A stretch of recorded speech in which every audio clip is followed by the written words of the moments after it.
Morning. Morning. We are in the book of Deuteronomy, and if I were to kind of just lay out a heading for the book of Deuteronomy, it would be God's people on the move. We have seen that in the first couple of chapters. And Deuteronomy it's that fifth book of the Old Testament, and it's kind of like one of those stealth books. It's like one of those ones that you're not necessarily sure that it's even there. You know it's a book of the Bible. If someone says Deuteronomy, hey, I got that. But we start reading Genesis, and we get to Exodus, and that's pretty exciting. And halfway through Exodus, we start getting into all the laws. Leviticus is more laws. Numbers is a lot of numbers. And then Deuteronomy, and we're off to Joshua.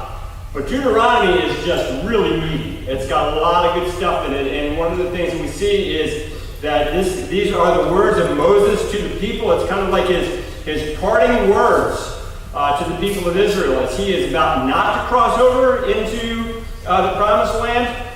But it really is talking about his time with the people of Israel as he has led them 40 years from the time that God took the people of Israel out of the land of Egypt with his mighty hand and outstretched arm, and then right on the cusp of going into the promised land. So we took a look at the first few verses in the last couple of weeks, and we are starting in verse 19 of chapter 1 of Deuteronomy, and we're going all the way through 46. I'm not going to read the whole thing. It's a long, long passage. But it is sort of, if you're familiar with anything that's gone on in the Bible at all, you sat through Bible classes, it is a story that we know. And so I'm just going to kind of go through what has gone on in all of this. What is happening is, they were told, okay, now look, you've stayed on this mountain too long, Mount Horeb, which is also Mount Sinai, okay? That's where God met the people and he gave the law. He said, you've stayed on this mountain long enough, it's time to move. It's time to get out there. It's time to take the promised land.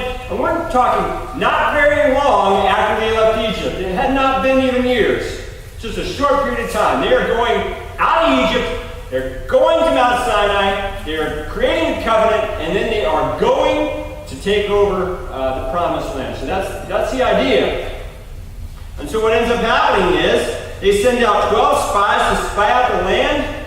And they spy out the land, and they look at the land, and they say, you know what? The land is amazing. We have seen all sorts of good things in the land. It's a land flowing with milk and honey. The crops there are good. Everything is good. There are 10 of the 12 spies who said, but I can tell you what, it is scary there. We have seen people that look like giants. We are like grasshoppers in their eyes. We're not sure how in the world we're going to take that. There are two people, Caleb and Joshua, who says we can do this. But the rest of the crowd says, and the rest of the remaining 10 say, no, we cannot do this. And because of that, the people decide that they are not going to go into the land. They refuse to go in the land. They rebel against Moses. They rebel against God. And God says, okay, because of that, you're going to be wandering in the desert for 40 years until this generation dies. I'm not putting up with this. And at that point, some of the people say, oh, we made a mistake.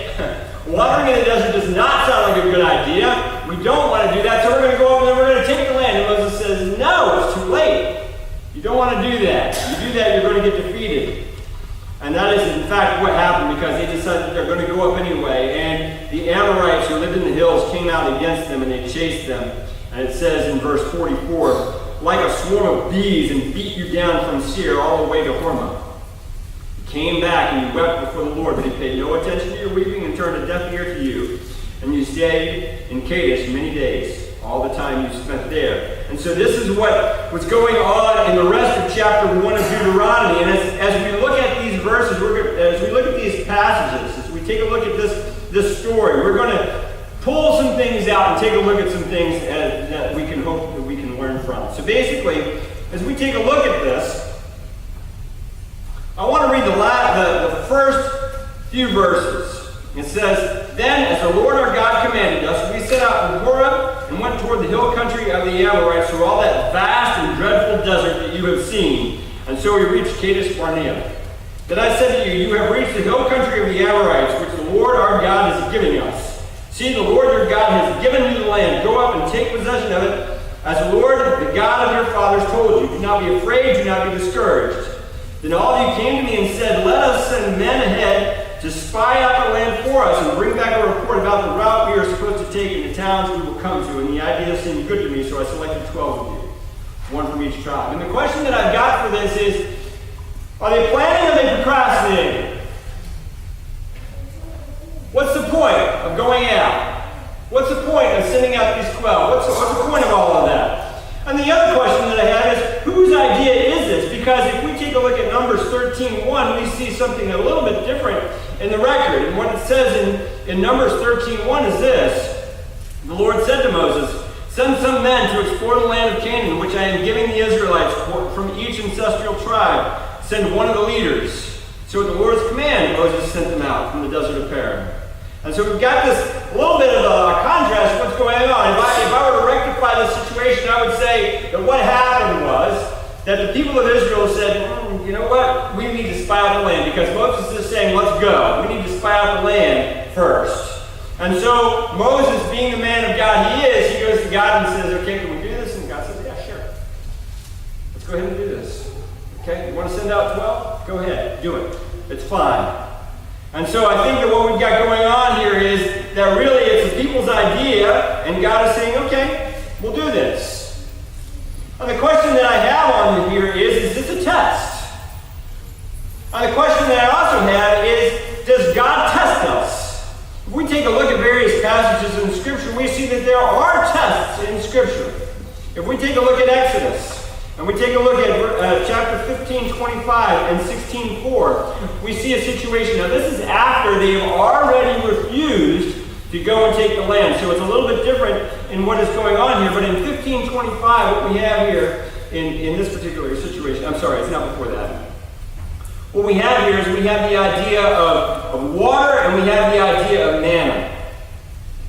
So what is going on here in 15:25? It says, "There the Lord made a decree and a law for them, and there he tested them. He said, if you listen carefully to the voice of the Lord your God and do what is right in his eyes, if you pay attention to his commands and keep his decrees, I will not bring on you any of the diseases I brought on the Egyptians, for I am the Lord who heals you." I'm sorry, this is before they go and spy out the land. And we have it in 16:4 as well. Then the Lord said to Moses, "I will rain down bread from heaven for you. The people are to go out each day and gather enough for that day. In this way, I will test them and see whether they will follow my instructions. On the sixth day, they are to prepare what they bring in, and that is to be twice as much as they gather on the other days." And as we see in the scriptural record, they kind of failed that test. They didn't necessarily do what was correct in this. We see that there is testing in the New Testament. We see in 1 Corinthians chapter 3, verses 10 through 15. We're going to go there real quick. 1 Corinthians chapter 3.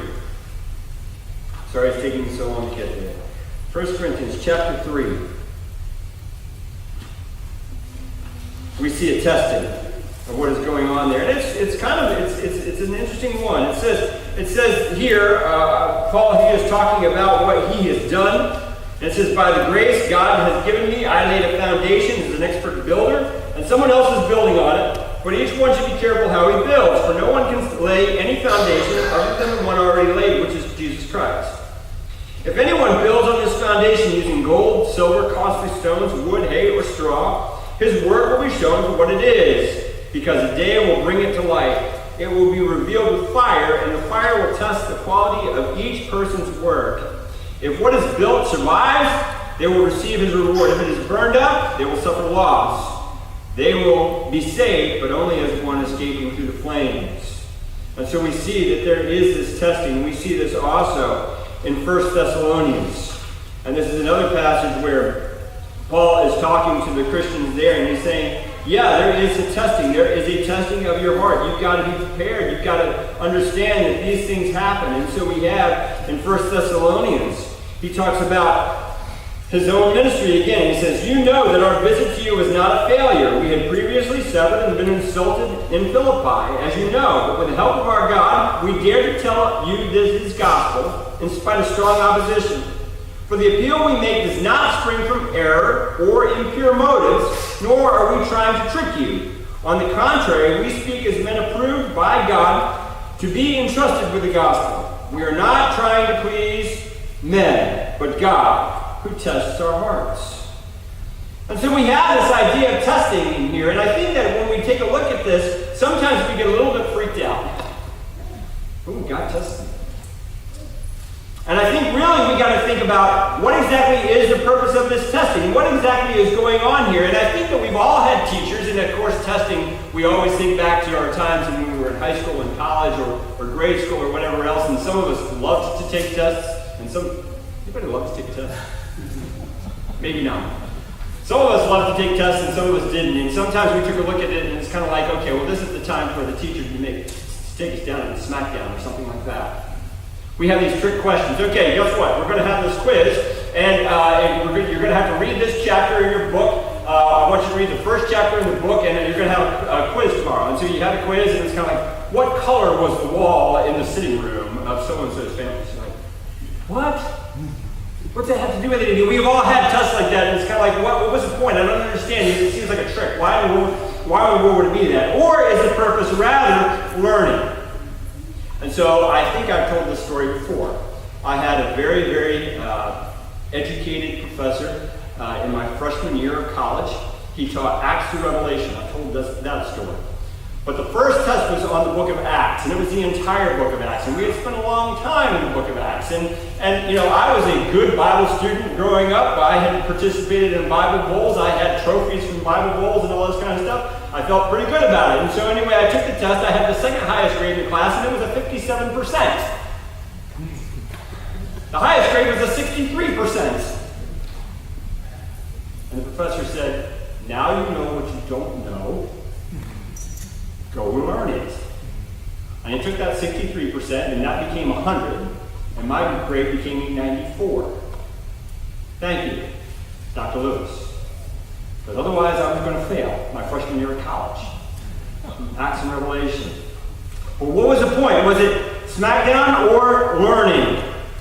In education, we have this thing called summative and formative assessments, and summative assessments are tests like your final exams, and basically there's no turning back from that. You take that and it's done, and that's your grade. Formative assessments are things that we give. They're quizzes and things like that so we can test how exactly are students learning. Are they actually getting the material or not? Do they understand what is going on or not? And if we get the formative assessment back and say, it doesn't look so good, then we tweak our teaching and we tweak what we're doing so that we can hopefully get them to where they are ready for the summative test. That's the point of all of that. But I think that what is going on here, if we take a look at God's testing here, God is not trying to give us formative assessments for him to figure out, how can I teach this better? He already knows what we need.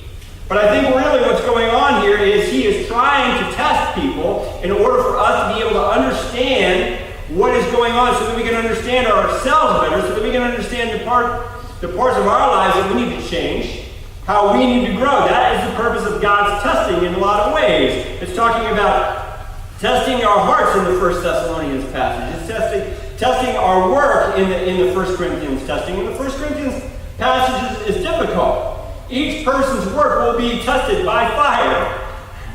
And it may not survive if it's made poorly, but they will survive, even through the flames. And so we've got all this situation. I'm thinking about Peter, and Peter did learn, didn't he?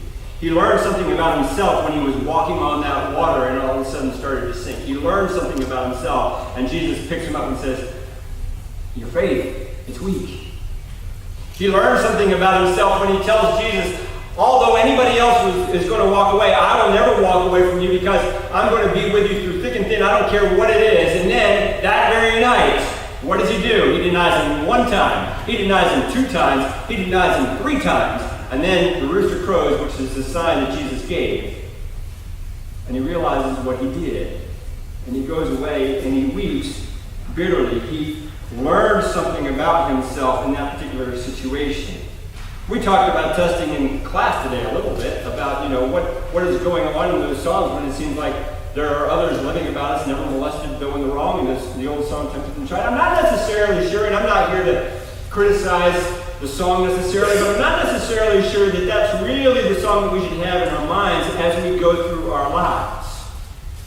We'll understand it all by and by. Somehow in heaven we'll understand it. Yes, we will understand perfectly in that sense. But I think that what we see when we are dealing with situations that are difficult, we should be taking a look at it as a learning experience. It's not like, I'll get the answer sometime later. How can I change now? what can I do now to make sure that I am getting the lessons that God is giving me now? It's for our growth that we are tested. God is not trying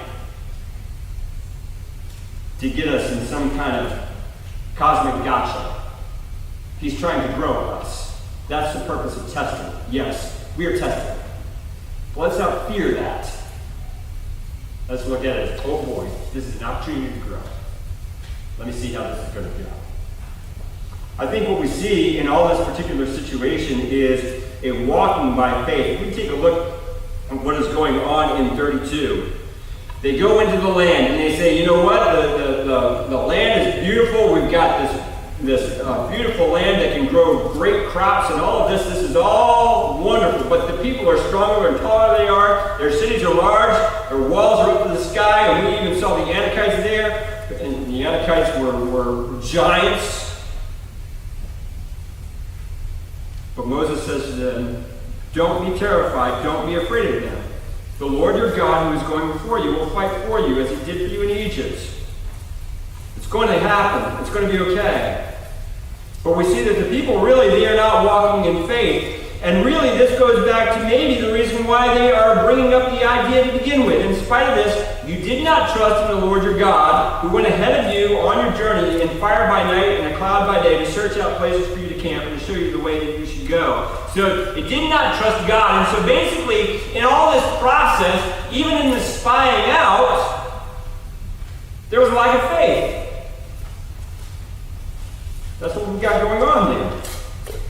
If we go into Joshua chapter 2, we have a little bit of a different situation. We have an entirely different generation that is going into the land. They are finally taking the land.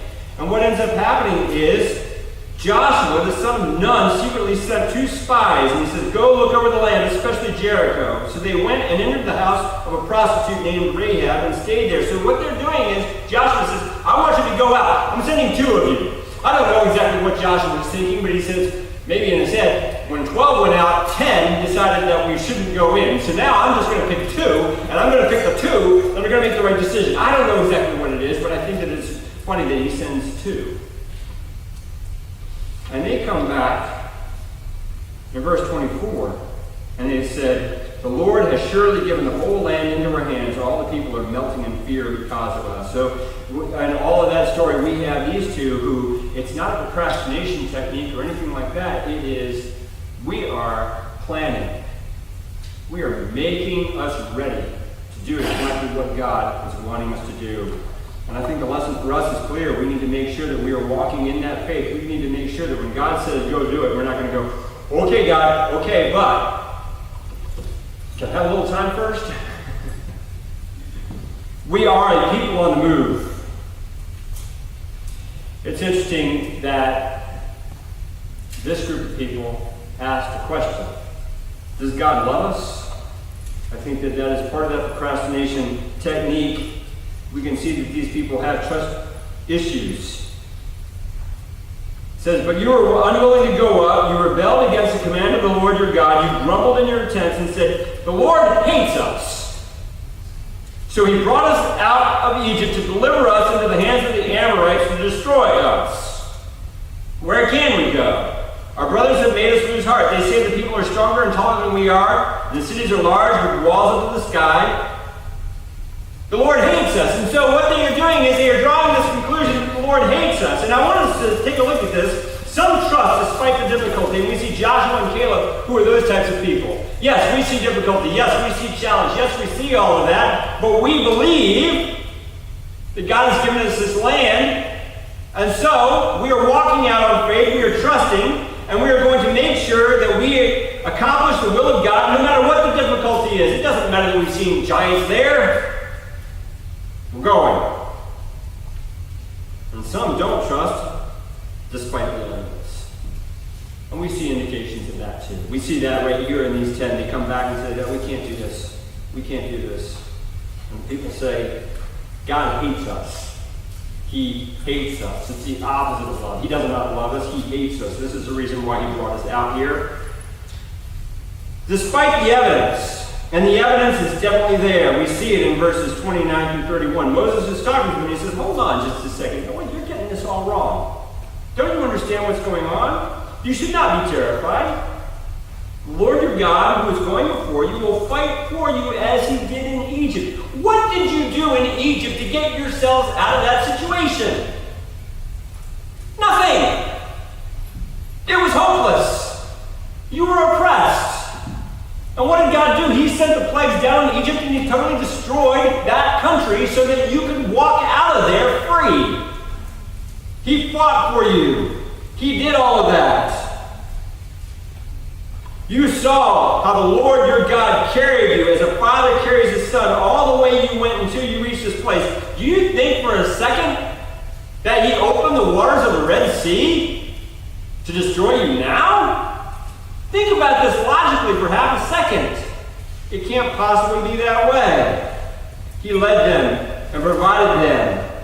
He went ahead of them on their journey in fire by night and in cloud by the day to search out places for you to camp and to show you the way you should go. Do you think anyone's going to approach that camp with a fiery pillar at night and a cloudy pillar in the daytime? He's protecting them. He is leading them. He is providing for them. He is looking for the way that they should go. He's doing all of that. And yet, despite all of that, they say, we're not going. We're just not doing it. And I think that there's a lesson in that for us too. What type of people are we going to be? Let's talk consequences. People don't like them. This is going to be real short here. People don't like them.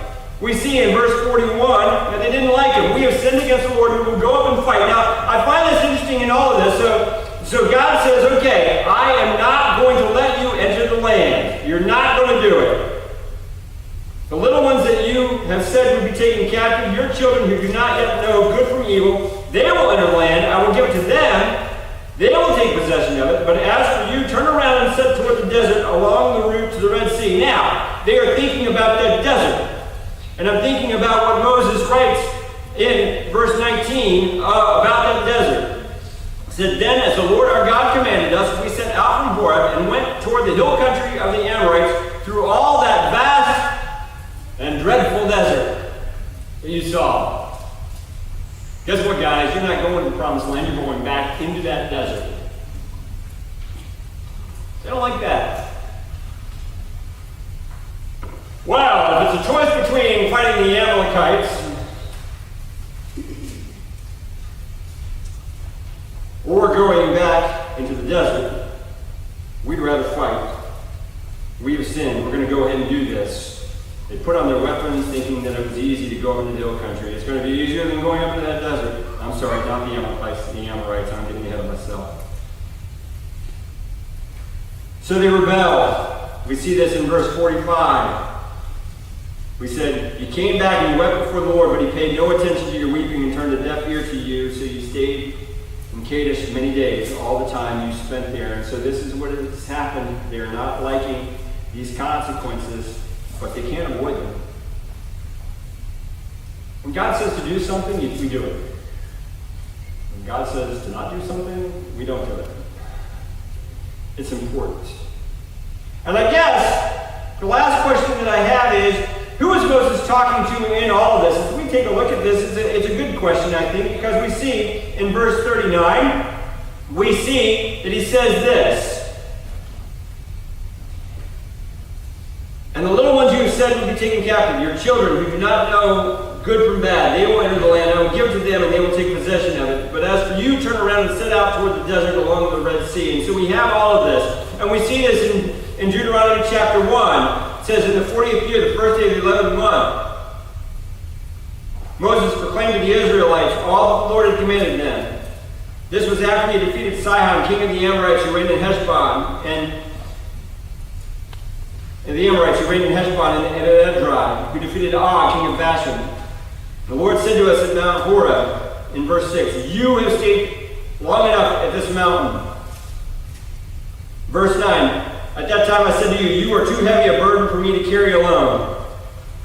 So we have all of this, and I'm wondering exactly who is he talking about, because what we find later on in these passages is that those people are going to die by the desert, and Deuteronomy is his parting sermon to the people of Israel right before they enter the promised land. What is going on here? If we take a look at 2:14 and 15, I know that this is later on. But he says, 38 years passed from the time we left Kadesh Barnea until we crossed the Zered Valley. By then, that entire generation of fighting men had perished from the camp, as the Lord had sworn to them. The Lord's hand was against them until he had completely eliminated them from the camp. So Moses, who is he talking to in this final sermon? Well, he's talking to the children who did not yet know good from bad. Those who are about to enter the land. And I think that what we see here is that Moses and God have always taken a look at his people as a collective you. It's you. It's you who were rebellious in the desert, and it's you who are about to go in and conquer the land of Israel. It's you as a whole. And so Moses is telling them the story, and he's saying, I want to tell you the story of your fathers and your mothers who died in the desert. And I want you to know why they died in the desert. I want you to know what happened there. I need to explain this to you so that you do not follow their bad example. I was talking to them, which is you, and I was talking to you, who are you. By extension, I could say that Moses is also speaking to us as people of God, as heirs to the legacy of faith or unbelief. And so the choice for all of us is to do what God tells us to do and to not do what God tells us not to do. As we move, as God's people, here at North Penn in Pennsylvania this day. If you've decided that you want to follow God, his instructions are clear. If you want to be his child, you must accept Jesus Christ by entering into the watery grave of baptism, joining with him in his death, burial, and resurrection to be raised a new creature, and to come out of that water as his child, obedient and ready to move when he says move. If that's your desire, then please come to the stand.